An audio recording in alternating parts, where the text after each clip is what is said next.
I was halfway up the stairs when they vanished. Not broke, not collapsed, vanished. 1 second my foot was on the 5th step, the next it was sinking into nothing, and I was flailing, trying not to fall into the open space where the stairwell should have been. The railing was still there under my palm, cold and metal, but it now ended in midair, overlooking a perfectly circular room. The floor below was maybe 15 feet down. My phone's flashlight swung wildly, catching glimpses of the smooth, curved walls. No doors, no windows, no sign the staircase had ever existed. My heart slammed against my ribs, and I felt the weirdest sensation, like someone had taken the concept of upstairs and deleted it from reality while I was standing on it. I tried to shout, but the sound felt muffled, like speaking into a pillow. Then I heard it, a low, slow scrape coming from the center of the circular floor. And something black was sitting there. It looked like a dog, but wrong. Its body was too long, its head shaped like a silhouette cut from the air itself. No shine, no light reflecting off fur or eyes, just pure, depthless black. It tilted its head toward me, and even though it didn't move, I knew it was closer than before. I blinked, and it was at the base of where the stairs used to be. I swear to you, I didn't see it move. There was no running, no leaping, just the wrong geometry of a creature that had been there all along. Its head tilted the other way, slow, deliberate, as if testing how much of me it could see. My phone's beam slid over it, but didn't touch it, like light refused to acknowledge it existed. My breathing went shallow. I wanted to back away, but my heel was already on the edge of nothing. If I stepped back, I'd fall into the whatever this was. The scraping started again, except this time it wasn't from the floor. It was inside my ears. A dry, metallic drag, echoing in my skull. Then my phone buzzed. A notification. The screen lit up with a text from an unknown number. Don't let it touch you. Before I could even process it, the black thing took a step. No, a subtraction of distance. One moment on the floor, the next its nose was inches below my knee. And then, behind me, from the space upstairs that shouldn't exist anymore, someone whispered my name. I froze. The voice wasn't muffled like my own had been. It was clear, close, and warm with breath. I could feel it on the back of my neck, even though there was no floor above me anymore. Come back up, it said. The words made no sense. There was no up now. And yet, as I turned, my flashlight caught something impossible. The staircase was back, but it didn't connect to this floor anymore. It hung in the air like a photograph pasted into the wrong scene, leading upward into a dim hallway I didn't recognize. The walls up there weren't the peeling off-white of my rental. They were the dark, faded green of a hospital wing, lit by the cold blue of fluorescent tubes. I could smell antiseptic, and something coppery. The black dog thing was still at my legs, unmoving, but its head had tilted up toward the stairs, as if it, too, heard the voice. Don't let it touch you. The voice repeated, same words as the text, but it sounded more impatient this time. That's when I saw her. Halfway up the floating staircase, in an old-fashioned white nurse's uniform, a woman stood perfectly still. Her head was lowered, hiding her face under the brim of her cap. But her hands, gray, thin, bone-tinned and tight, gripped the rail. Without raising her head, she beckoned to me. Every instinct screamed that neither option was safe. The black dog was still by my legs, closer than I could stand to think about, its outline flickering at the edges like bad compression in a video. The nurse was frozen halfway up the floating stairs, still beckoning, her fingers bending just a little too far back with each curl. I swallowed hard. Who are you? My voice sounded tiny, like it was getting swallowed by the circular walls. The nurse didn't answer. The dog didn't move. Then, my phone buzzed again. Another text. No number, no name. Just 3 words. Pick one now. As if the message had been a signal, the dog's head rose, slowly, like a predator stretching after a long wait. It wasn't looking at me anymore. It was looking past me, up toward the nurse. She lifted her head just enough for me to see her eyes. They weren't eyes. They were deep, circular voids, pulling light in like the thing below. I felt my knees buckle. If I went toward her, I'd be stepping into those eyes. If I stayed here, the dog would touch me. I don't remember deciding. My body just moved. I bolted up the stairs toward the nurse. The black thing didn't chase me. It just stayed at the base, head following my movement like it was memorizing the way I ran. Each step felt longer than it should have, like the staircase was stretching as I climbed. The smell of antiseptic grew sharper, mixing with that copper tang until I could taste it. The air got colder, and my breath started coming out in thin white ribbons. Halfway up, I glanced back. The circular room was gone. So was my living room. Below me now was a dark corridor lined with doors, each one slightly open, each leaking a faint red glow. The dog was gone. The nurse hadn't moved from her spot above me. She was just watching, waiting. I made the last few steps, my chest tight, and as soon as my foot hit the top, she turned and began walking. Not toward me, away, into a hallway that stretched impossibly far, its ceiling flickering with buzzing fluorescent lights. "Wait," I said, my voice sounding too loud now. She stopped, tilted her head slightly toward me, and then, in a voice that was definitely not hers, something whispered from behind one of the red-lit doors. "We know you're not supposed to be here." The whisper slithered right into my skull.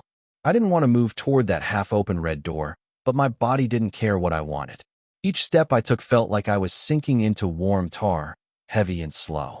The light spilling from the gap pulsed faintly, like a heartbeat, and with every pulse the air got thicker. The nurse didn't stop me.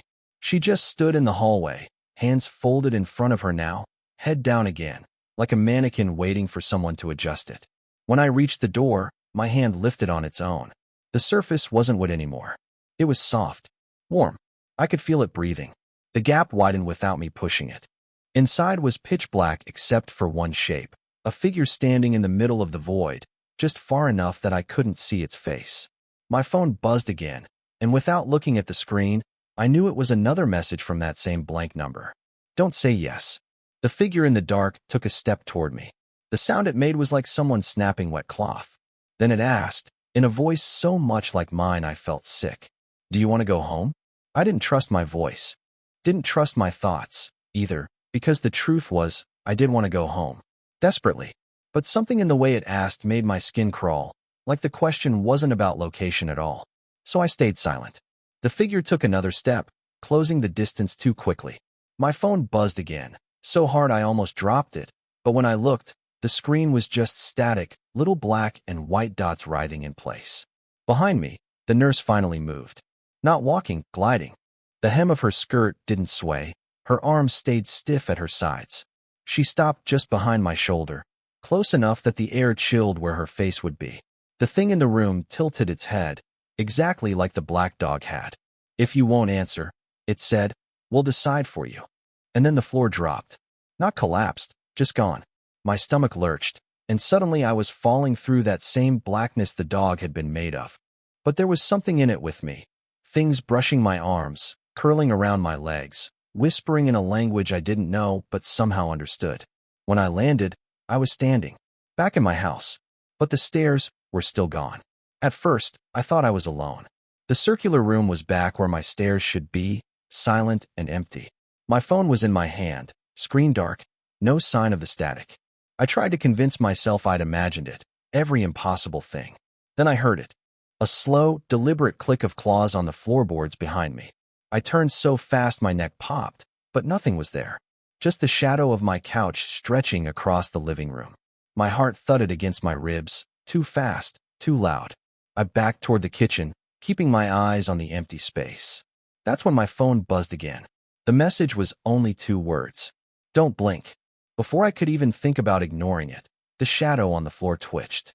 It detached itself from the couch, stretching longer, sharper, until it stood, 4-legged, between me and the circular room. The black dog. Only now it wasn't sitting. It was crouched low, ready to spring, its head cocked in that same alien way. I tried not to blink. I really did. But my eyes burned, and when I finally did, it was right in front of me. Its muzzle was inches from my chest. I could feel nothing. No breath, no heat. Just the crushing sense of absence, like it was erasing the space between us. My vision tunneled, and the edges of the room went soft, as if I were sinking underwater. It raised its head slowly, until where its eyes should have been was level with mine. There was nothing there. No reflection, no depth, just a void so black my brain refused to process it. Then it touched me, not with teeth, not with claws. It pressed the side of its head against my ribs, like a dog leaning for affection. And when it did, The floor and walls of my house folded away like paper peeling off glue. I was somewhere else. A dark country road stretched ahead, the kind where the trees on both sides bend overhead until the sky disappears. My phone buzzed in my hand, but this time the screen showed a live video feed, not from my camera, but from behind me. In it, I saw myself standing in the middle of that road, and 30 feet back, under the branches, a nurse in a white uniform was walking toward me. I spun around, but the road behind me was empty. In the phone's video, though, she was still there, closer now, her shoes making no sound on the asphalt, her face hidden by the brim of her cap. I wanted to drop the phone, but my fingers wouldn't unclench. My hand felt welded around it, the buzzing growing sharper, like static crawling under my skin. Then, without looking up, she spoke. Not through the air, through the phone's speakers. "You left the door open." Her voice was so calm it made my stomach twist. I glanced at the tree lean, half expecting something else to emerge, but the only movement was in the video, her hand rising, pointing at me. "You brought it here," she said. My phone's camera suddenly flipped, showing my own face. Over my shoulder in the feed, the black dog was standing in the road. But in real life, I felt nothing behind me. No sound, no presence. The nurse's voice dropped to a whisper. "Run now, or you'll learn what it's hungry for." I didn't think. I just ran. The road stretched straight ahead, lined with trees so dense the darkness between them looked solid. My footsteps echoed weirdly, like the sound wasn't bouncing off the ground but falling straight down into a pit. I risked a glance at my phone as I ran. The live feed was still showing my back, only now the black dog was closer, and it still wasn't moving in the way anything alive should. One frame it was 30 feet away, the next maybe 20, without ever crossing the space in between. My lungs burned. My calf screamed. The road didn't seem to be ending. Then the feed flickered, just once, and the nurse was in it again. Only now she wasn't walking. She was behind the dog, her hand resting gently on its spine like she was holding it back. My phone buzzed. The text came through over the video. "Left. Now." There was no left, just the wall of trees. But something in me didn't care. I veered hard, crashing into the undergrowth, branches slapping my face and arms. After maybe 20 feet, the ground just stopped. I was standing at the edge of a perfectly round pit, its depth hidden in darkness. The air above the pit felt wrong, thick and heavy, like it didn't want me breathing it. My flashlight's beam fell into the hole, but didn't touch anything. It was like shining light into the idea of down. Behind me, the forest had gone silent. No wind, no insects, no sound at all. My phone was still in my hand, the live feed frozen on the last frame. The nurse and the black dog at the edge of the road, both facing where I'd run. Then, without warning, the ground at my feet began to pull toward the pit. Not slide. Pull, like the dirt itself was being inhaled. Pebbles, leaves, and twigs skittered forward, vanishing over the edge without a sound. My shoes started to slip. I dropped to my knees, clawing at the ground, but the pull only got stronger. Something rose from the darkness below, slow, deliberate. At first it looked like smoke, but then I saw the edges of it were solid. A figure, tall and thin, with limbs that bent in ways my brain rejected. My phone buzzed again. A single word. "Choose." From the trees behind me came the sound of claws on dirt. Getting closer. The pull from the pit was so strong now my hands ached from digging into the dirt. The figure rising out of it was almost level with me. Its face, or where a face should have been, smooth and featureless except for a thin, vertical slit that opened and closed like it was breathing. The claws in the trees behind me stopped. Silence. Then I heard the nurse's voice again, this time from both directions, above the pit and behind me. "You can go down," she said softly, "or you can go back." I didn't need her to explain. Down meant the pit, into whatever waited in the dark.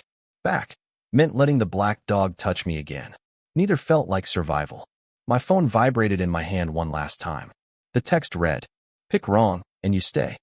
The thing in the pit stretched one long arm toward me, fingers jointed too many times, while behind me the undergrowth shivered, and I knew the dog was there. I closed my eyes, chose, and stepped. My foot hit solid ground. Not dirt, not asphalt. Something smooth and cold, like polished stone. I opened my eyes, and the pit, the forest, the road, gone. I was standing in the circular room again. But it was wrong. The walls were taller, stretching up into blackness. The air was heavy with the same coppery smell from the hospital hallway. My phone was dead in my hand, screen black and cold. I wasn't alone. The nurse stood across the room, hands folded neatly in front of her. The black dog sat beside her, its head perfectly still, staring at me. Behind them, the wall rippled, like water disturbed by something huge moving beneath the surface. She finally looked up, and this time I saw her face. It wasn't human. It was mine. Every feature exactly right except the eyes, two perfect black circles that drank in the light. "You came back," she said in my voice. And then the wall behind her began to open. The ripple spread until the entire wall bowed inward, sagging like wet paper. Then it tore. Behind it wasn't another room. It was the same impossible void I'd seen in the dog's body, only now it moved, swirling slow, pulling at my clothes and hair. The nurse, my mirror, turned toward it. The dog followed, its body distorting at the edges, bleeding into the black like it belonged there.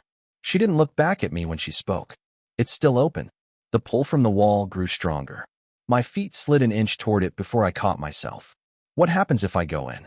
I asked, though my voice sounded wrong, doubled, like someone was speaking along with me. My reflection smiled, my smile. "You won't come back out." The dog stepped through first, dissolving into the void without a sound. The nurse followed, vanishing like she'd been painted over in black ink. The wall sealed shut. I was alone in the circular room again. Except now, there were stairs leading up, and someone is walking down them.